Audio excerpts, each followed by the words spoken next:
Hi friends, welcome to நித்ராதரோ channel.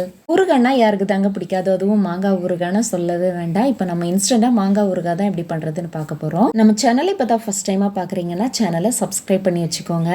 இப்போ ஊறுகாய் பண்ணுறதுக்கு 2 மாங்காய் எடுத்திருக்கேங்க. மாங்காவை நல்லா கழுவிட்டு அது மேலே இருக்கிற தண்ணியை நல்லா தொடச்சி எடுத்துக்கோங்க. மாங்காவை நான் சின்ன சின்ன பீஸாக தான் கட் பண்ணி எடுத்திருக்கேன். உங்களுக்கு எந்த மாதிரி வேணுமோ கட் பண்ணி எடுத்துக்கோங்க.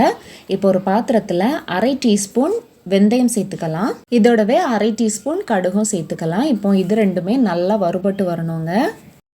தீயை லோ ஃப்ளேமில் வச்சுட்டு கைவிடாமல் வறுத்து விட்டுட்டே இருங்கங்க. அப்போ தான் ஒரே மாதிரி வறுபட்டு வரும். கடுகும் வெந்தயமும் வறுபட்டு வந்த உடனே இந்த மாதிரி நல்லா பொன்னிறமாக வந்துடும். ரெண்டுமே நல்லா இந்த மாதிரி வெடிக்கும் பாருங்கள். இந்த மாதிரி வெடித்ததும் நம்ம ஸ்டவ்வை ஆஃப் பண்ணிக்கலாம். இப்போ இது ரெண்டுமே நல்லா ஆறி வந்ததும் இதை மிக்சி ஜாரில் சேர்த்துக்கலாங்க. இதை பவுடர் பண்ணி எடுக்கும்போதே இதோடவே 3 டீஸ்பூன் அளவுக்கு காஷ்மீரி மிளகாய்த்தூள் சேர்த்துக்கலாம். இப்போ ஊறுகாய் நிறைய பண்ணுறதா இருந்தால் வெந்தயமும் கடுகும் அரைக்கும் போது நிறைய சேர்த்து அரைப்போம். இப்போ வெந்தயமும் கடுகும் கம்மியாக இருக்கிறதுனால நம்ம மிளகாத்தூளையும் இதோடவே சேர்த்து அரைச்சிடலாம். இப்போ நல்லா பவுடராகி வந்துடும். இப்போ வெட்டி வச்ச மாங்காவோட உப்பு சேர்த்துக்கலாங்க. உப்பு கொஞ்சம் ஜாஸ்தியாகவே சேர்த்துக்கோங்க. ஊறுகாய்க்கு எப்போவுமே உப்பு கொஞ்சம் ஜாஸ்தியாக தான் இருக்கணும். இதோடவே வெந்தயம் கடுகு மிளகாய்த்தூள் அரைச்ச பவுடரையும் இதோட சேர்த்துக்கலாம்.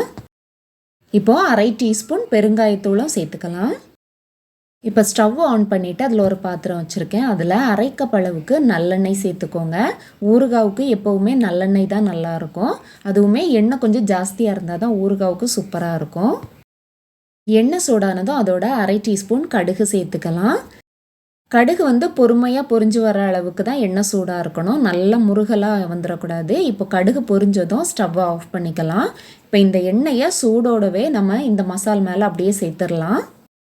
நம்ம எண்ணெயை சூடாகவே அப்படியே சேர்க்கறதுனால மசாலா எல்லாமே பொரிஞ்ச மாதிரி அந்த டேஸ்ட்டும் ரொம்ப நல்லா இருக்குங்க. இப்போ மாங்காய் எல்லாத்தையுமே சேர்த்து நல்லா மிக்ஸ் பண்ணி எடுத்துடலாம். இப்போ நம்மளோட மாங்காய் ஊறுகாய் சூப்பராக ரெடி ஆயிடுச்சு. இதில் டைம் ஆகுறதுன்னா மாங்காய் கட் பண்ணுறதுக்கு மட்டும்தாங்க டைம் ஆகும். நீங்களும் இதே மாதிரி மாங்காய் ஊறுகாய் செய்து பாருங்கள். செய்து பார்த்துட்டு எப்படி இருந்ததுன்னு கமெண்ட்டில் சொல்லுங்கள். வீடியோ பிடிச்சிருந்தா லைக் பண்ணுங்கள், ஷேர் பண்ணுங்கள். தேங்க்ஸ் ஃபார் வாட்சிங்.